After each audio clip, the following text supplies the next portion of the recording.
교재 116페이지 보겠습니다.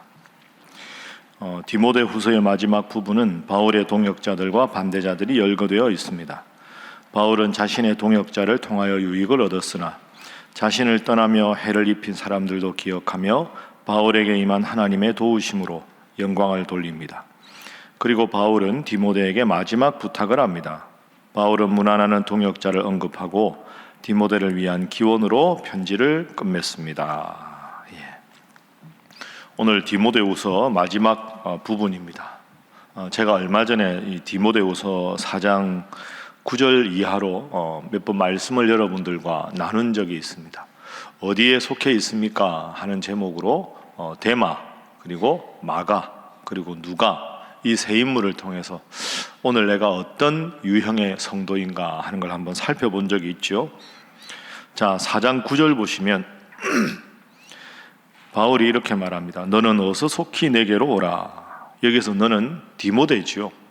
이제 지하 감옥에서 순교를 앞두고 영적인 아들인 디모데가 보고 싶어서 디모데야 어서 나에게 오라 이렇게 말합니다.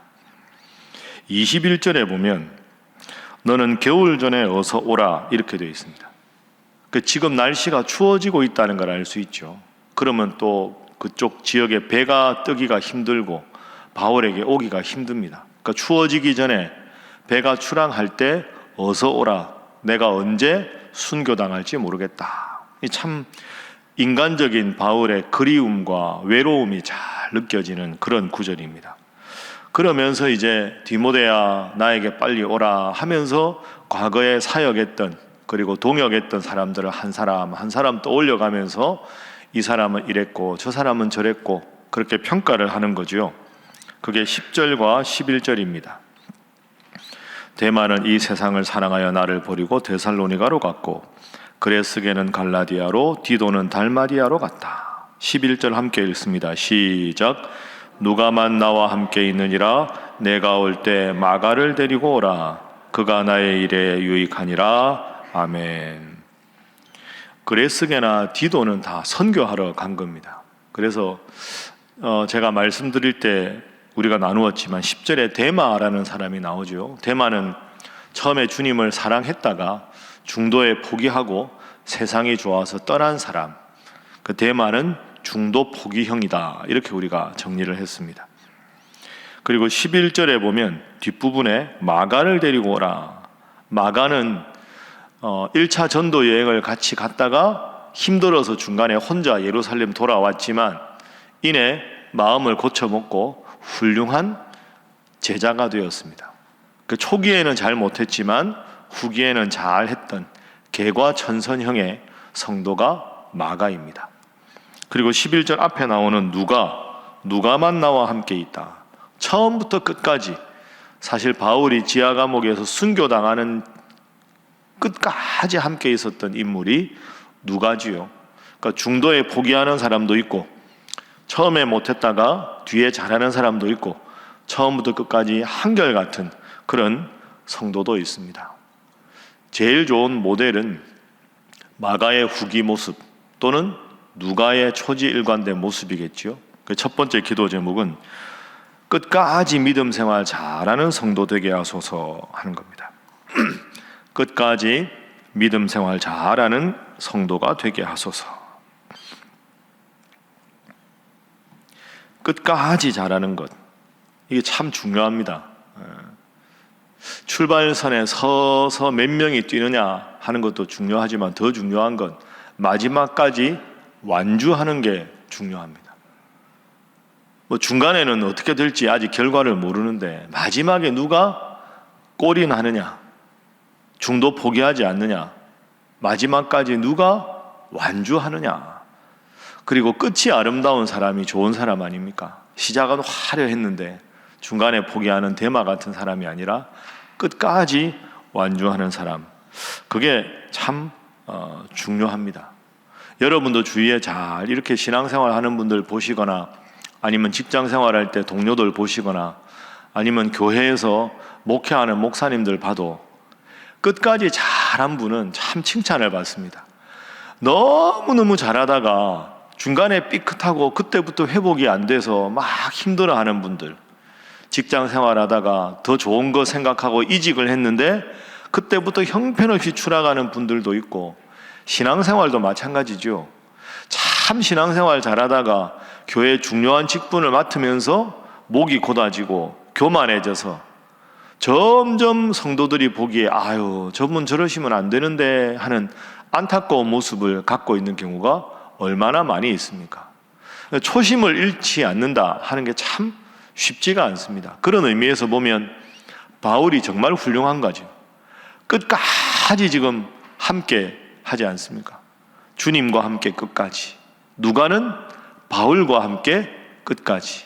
마가는 처음에 실수했지만 마지막까지 최선을 다하는 모습. 끝이 아름다운 성도.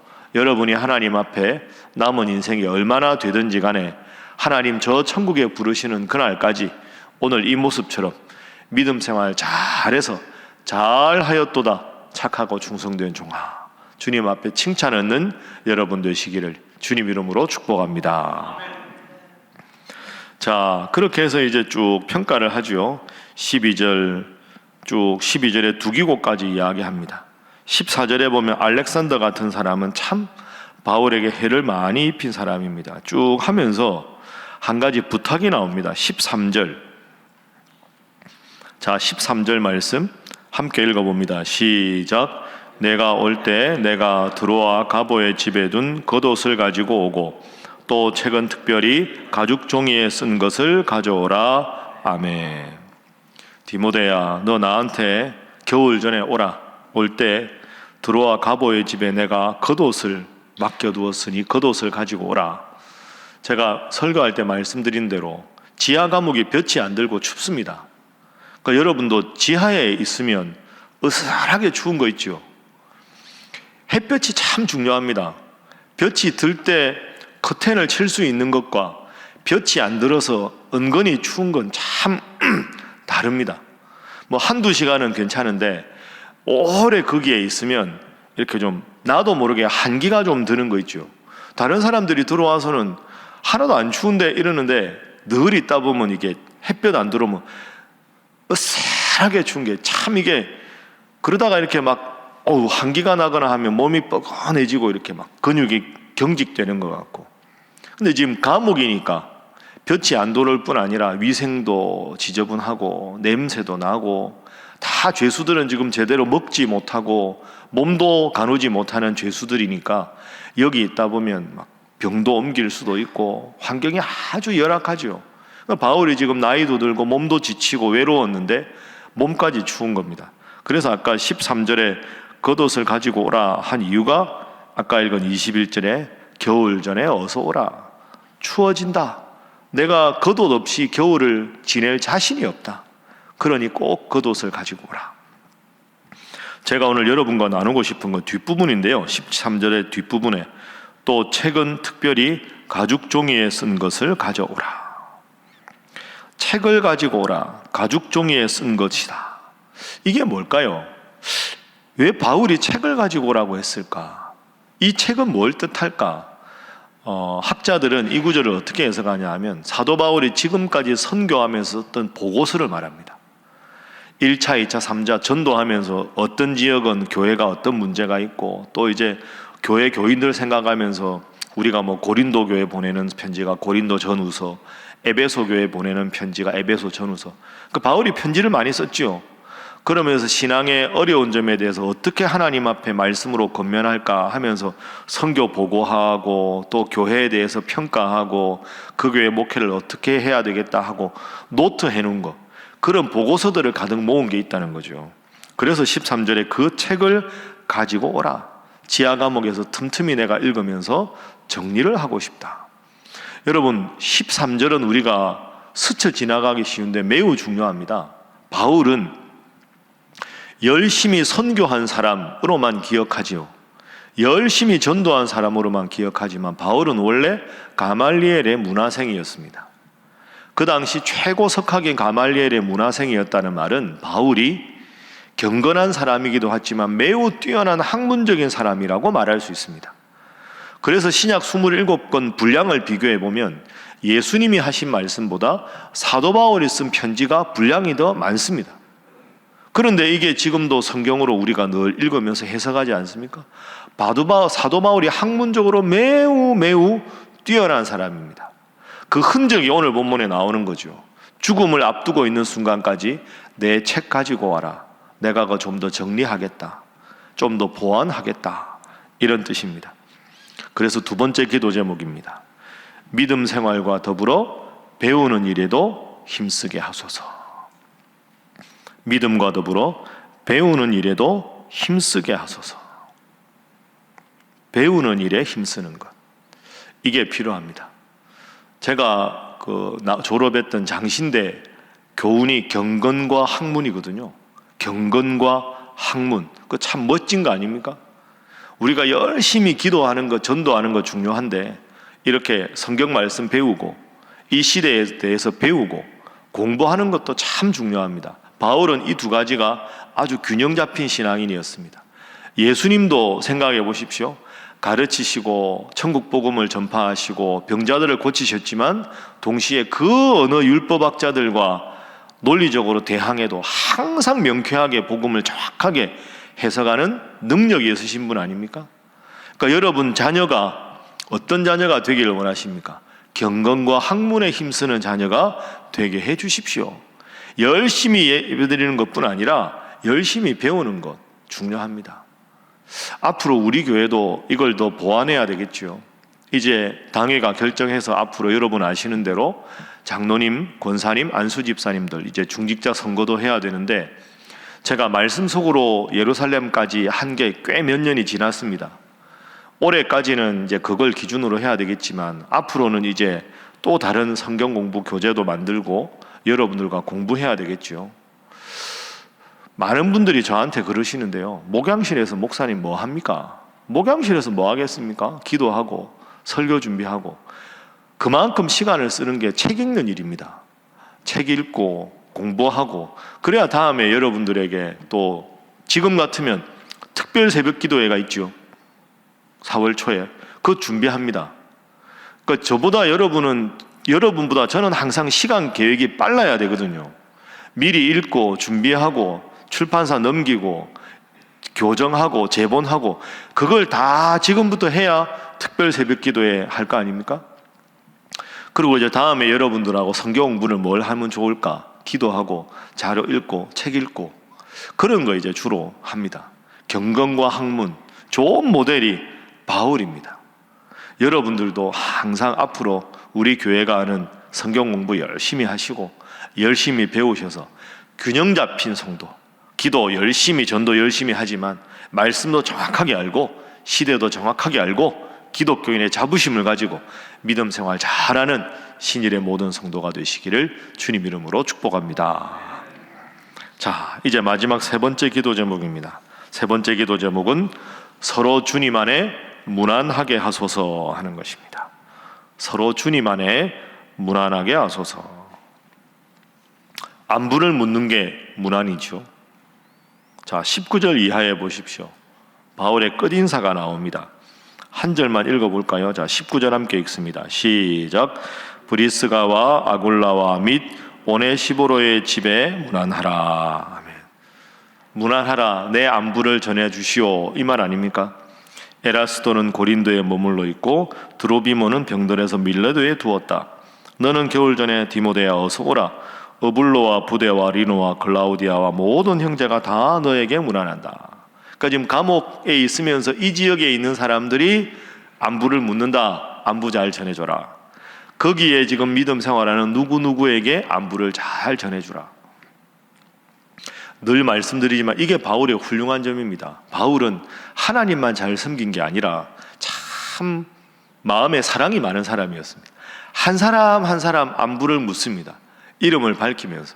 그럼 이게 디모데가 이 편지를 받아서 안부를 전할 때 사도 바울 선생님이 지금 순교를 앞두고 있는데 누구누구에게 안부를 전하셨습니다. 그분이 얼마나 기쁠까요? 그러니까 예수 잘 믿는 사람은 마음이 따뜻한 사람입니다. 주님 주님 하지만 동시에 주위에 어려운 사람 살뜰하게 잘 챙기고 안부 묻고 기도하는 사람. 바울이 제일 마지막에 쓴 편지 중에 또 하나 로마서가 있죠. 로마서 보십시오.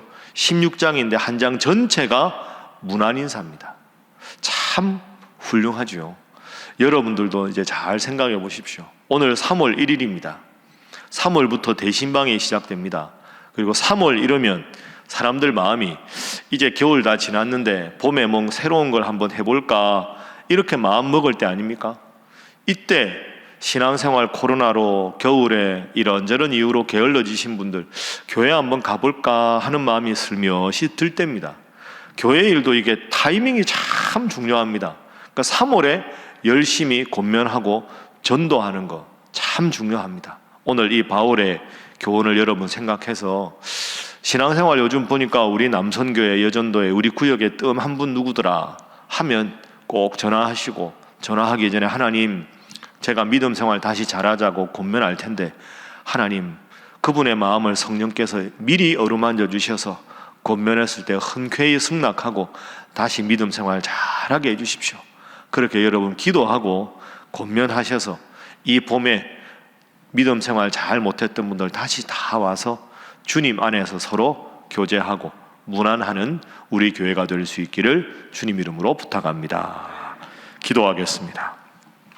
하나님, 누가처럼 후반기의 마가처럼 초지일관 주님 부르시는 그날까지 변치 않는 태도로 믿음 생활 잘하게 하여 주옵소서. 전도하는 일, 기도하는 일뿐 아니라 말씀 열심히 배우고 바르고 올바른 가르침에 우뚝 서는 우리 교회 성도 되게 하여 주시고 서로 주님 안에 문안하여 주님 잘 믿고 부응하는 우리 신일교회 되게 하여 주시옵소서. 3월 1일입니다. 3.1절을 기억하며 선배 신앙인들처럼 하나님, 이 나라 대한민국 하나님께서 지키셔야 부흥하고 발전하고 정의로운 나라가 되니 주여 이 나라를 지켜주시고 한국교회가 당시 3.1운동 때처럼 다시 이 나라 이 민족의 희망으로 우뚝 서게 하여 주시옵소서. 우리 신일교회가 구원의 방주가 되어 많은 지역의 분들을 주님께로 전도하는 복되고 은혜로운 교회가 되게 하여 주시옵소서. 다 함께 주님 앞에 기도하겠습니다. 주여 믿습니다. 주여 믿습니다. 주여 믿습니다.